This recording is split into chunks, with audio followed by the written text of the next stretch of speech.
There is a silence that falls over a car dealership cubicle when the finance manager returns with a folder and simply shakes his head.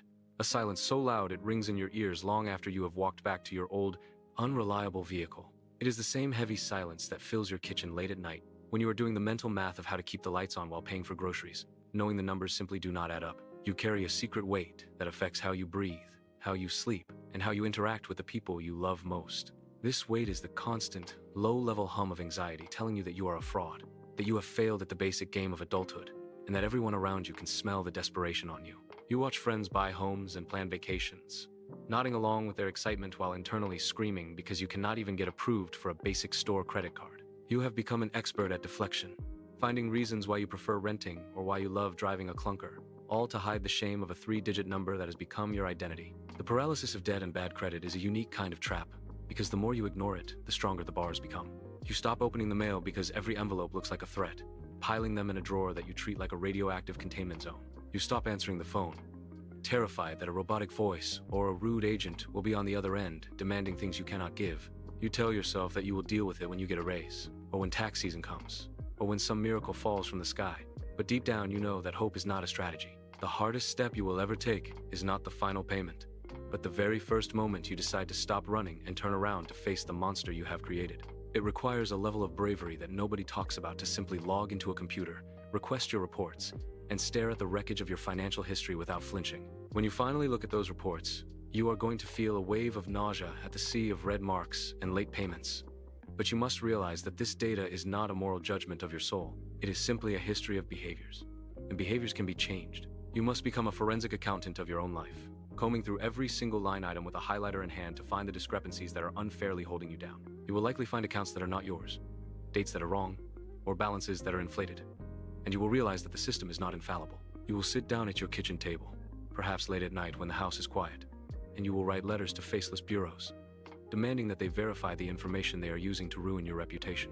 This act of writing is the first time you take the power back, shifting from a passive victim to an active defender of your name. There will be a waiting game that tests your patience in ways you did not expect. A 30-day window where you check the mail with a mix of dread and anticipation. When the responses come back, some items will be deleted, giving you a rush of victory, but others will be verified, punching you right back in the gut. This is the messy middle of the war, where most people give up, because they expect to sprint and realize they are in a marathon. You have to pick up the phone and make the calls you have been dreading for years, speaking to debt collectors who are trained to make you feel small. You have to learn the language of negotiation, standing firm on what you can afford, and refusing to let them bully you into promises you cannot keep. You will learn to demand everything in writing, trusting no verbal promise, and you will slowly, painfully, settle the ghosts of your past, one by one. While you are cleaning up the mess behind you, you have to start laying bricks for the road ahead. And this requires a fundamental rewiring of how you view money. You have to stop looking at credit as extra money and start seeing it as a trust exercise with the bank. You might have to swallow your pride and put down a deposit for a secured card, effectively borrowing from yourself just to prove you can handle the responsibility.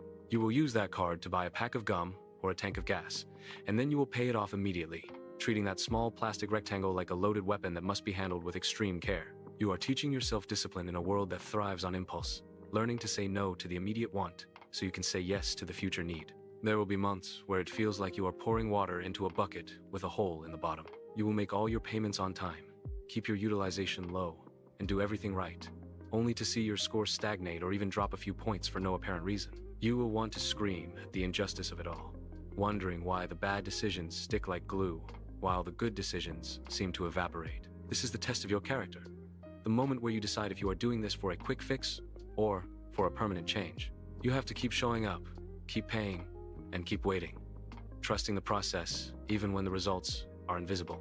You are building a track record of reliability, and trust is something that is earned in drops but lost in buckets. Slowly, almost imperceptibly, the tide begins to turn. The collection calls stop coming, and the silence on your phone becomes peaceful rather than terrifying.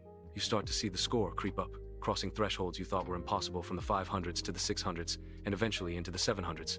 Offers start arriving in the mail not for predatory loans, but for prime cards with rewards and benefits, signaling that the financial world has welcomed you back into the fold. You walk a little taller, not because you have more money, but because you have regained control over your life.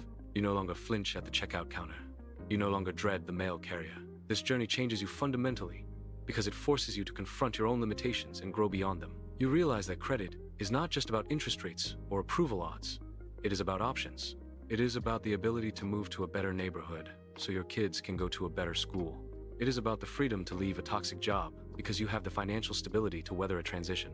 It is about the peace of mind that comes from knowing you can handle an emergency without spiraling into disaster. When you finally reach the summit, when you sign the papers for a home that is truly yours, the emotion that washes over you will not be excitement, but a profound, quiet gratitude. You will look back at the version of yourself who was too scared to open the mail, and you will want to hug them. You will understand that the struggle was necessary to build the strength you now possess. You did not just repair a credit report.